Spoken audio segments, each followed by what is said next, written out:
वसुंधरा राजे ने अजमेर में एक कार्यक्रम के दौरान जो कुछ कहा, एक मीडिया वाला उनसे इंटरव्यू लेना चाह रहा था। इन दिनों वो इंटरव्यू दिया नहीं करती हैं, मगर अपने कुछ नेताओं के साथ चली गई थी एक स्टूडियो में और उन्होंने कहा पहले माइक बंद करो, कैमरा बंद करो। बार बार के आग्रह पर उन्होंने कहा कि देखो, मैं जब पीछे मुड़कर देखती हूं तो मैं शरद पवार और कमलनाथ की श्रेणी में आ चुकी हूं। अब मुझे यहां से क्या करना है, वैसी भूमिका में रहनी है, ये अब मैं सोच रही हूं।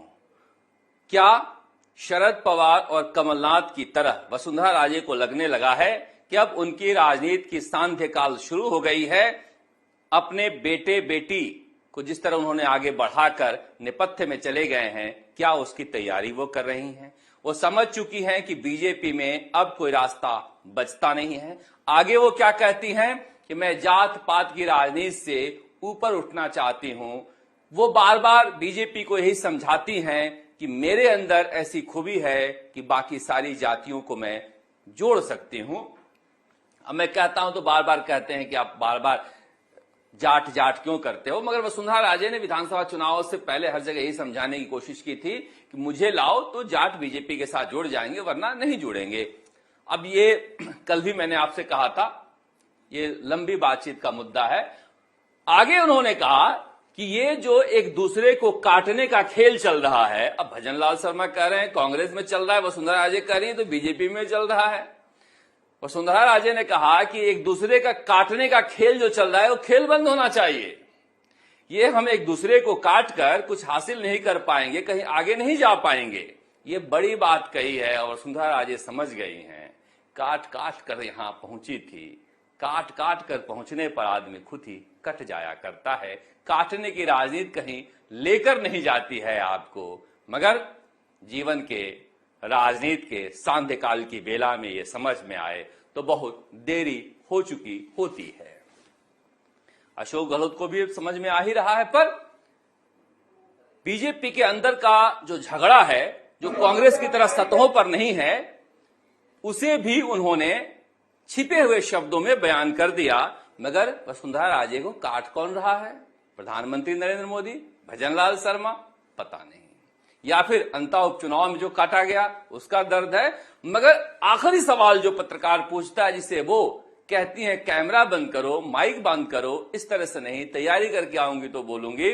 वो पूछा कि अभी जो राजस्थान की राजनीति चल रही है, जो शासन व्यवस्था चल रही है, उस पर आप क्या कहना चाहेंगे? उन्होंने कहा कि मैं इस पर कुछ भी नहीं कहना चाहूंगी।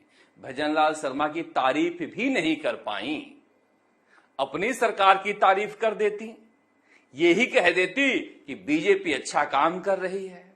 तो कांग्रेस के घर के अंदर का झगड़ा जो है वो सड़कों पर होता है और बीजेपी के अंदर अंतःपुर में होता है। कोई न कोई कोप भवन में रहता है, कोई न कोई लक्षागृह में रहता है।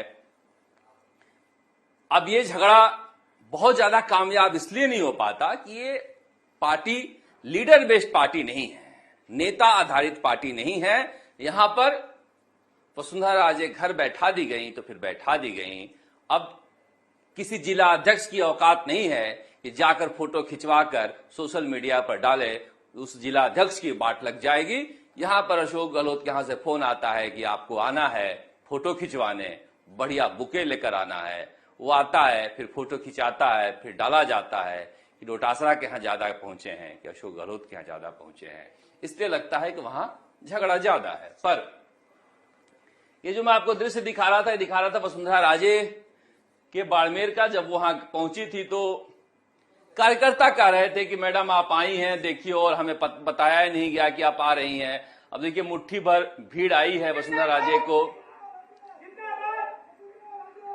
बताओ, जितना हम छोड़ दिया करते थे पैमाने में, उतना मिल रहा है मैखाने में। अब देख रहे इस दृश्य को देखने के बाद कार्यकर्ता कह रहा है कि हमें बताया नहीं गया है, और ये वीडियो जमकर वायरल हो रहा है जिसमें वसुंधरा राजे समझा रही हैं कोई बात नहीं, वक्त की बात है। पर ये राजनीति जो है ये बीजेपी के लंबी राजनीति को दिखाता है कि वसुंधरा राजे की राजनीति यहां से धीरे धीरे करीब करीब खत्म हो चुकी है। भजन लाल शर्मा प्रधानमंत्री नरेंद्र मोदी और अमित शाह के प्रतिनिधि के रूप में यहां काम कर रहे हैं। प्रतिनिधि जब तक वो चाहेंगे तब तक काम करता रहेगा। इसके स्थानीय सियासत से कोई लेना देना नहीं है।